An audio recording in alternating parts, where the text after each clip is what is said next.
নমস্কার বন্ধুরা, আমি ধনঞ্জয় দত্ত আপনাদের সামনে আজ হাজির হয়েছি এক ছোট্ট প্রশ্ন নিয়ে। প্রশ্নটা খুবই সহজ।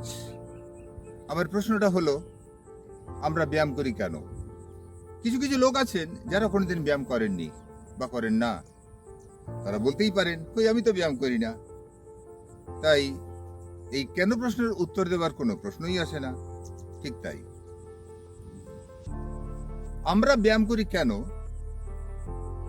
এটা বোঝানোর চেষ্টা এর আগে বহু এক্সপার্ট বহু রকম ভাবে করেছেন। ফল যে একেবারেই পাওয়া যায়নি তা নয়, তবে খুবই কম, খুবই নেগলিজেবল। তাই আমাকে একটু আজ এই প্রশ্নটা ঘুরিয়ে করতে হচ্ছে, এবং সকলের স্বার্থে, যে ব্যায়াম না করলে কি হয়। এক্স্যাক্টলি ঠিক শুনেছেন, ব্যায়াম না করলে কি হয়। আমার এই প্রশ্নটা টুইস্ট করার পিছনে যে আইডিয়াটা আছে, সেই আইডিয়াটা আমি ধার করেছি একজন হেলথ ইন্স্যুরেন্স অ্যাডভাইসারের থেকে। তার কথা অনুযায়ী একজন মানুষের হেলথ ইন্স্যুরেন্স থাকলে এবং সে অসুস্থ হয়ে পড়লে তার হসপিটাল বিল পে করবে ইন্স্যুরেন্স কোম্পানি। ঠিক তাই।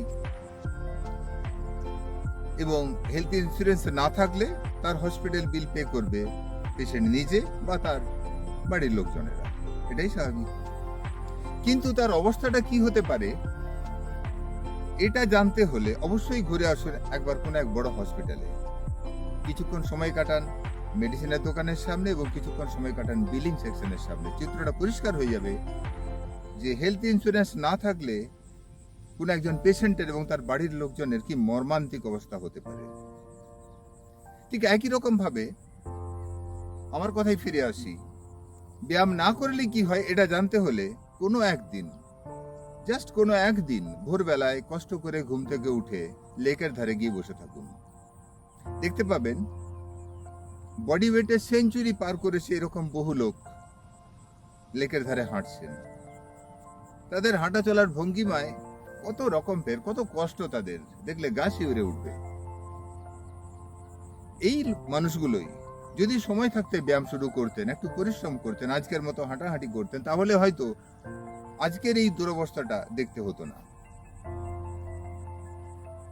শুধু মোটা হওয়া নয়, ব্যায়াম না করলে আরো অনেক কিছু হতে পারে, এবং সেই অনেক কিছু আলোচনা করতে গেলে অনেক সময় লাগবে। তাই ছোট্ট করে এক কথাই বলি, ব্যায়াম না করলে কি হয় এর উত্তর হলো, ব্যায়াম না করলে ব্যারাম বাড়ে। এখন এই ব্যারাম কথাটার মানে কি?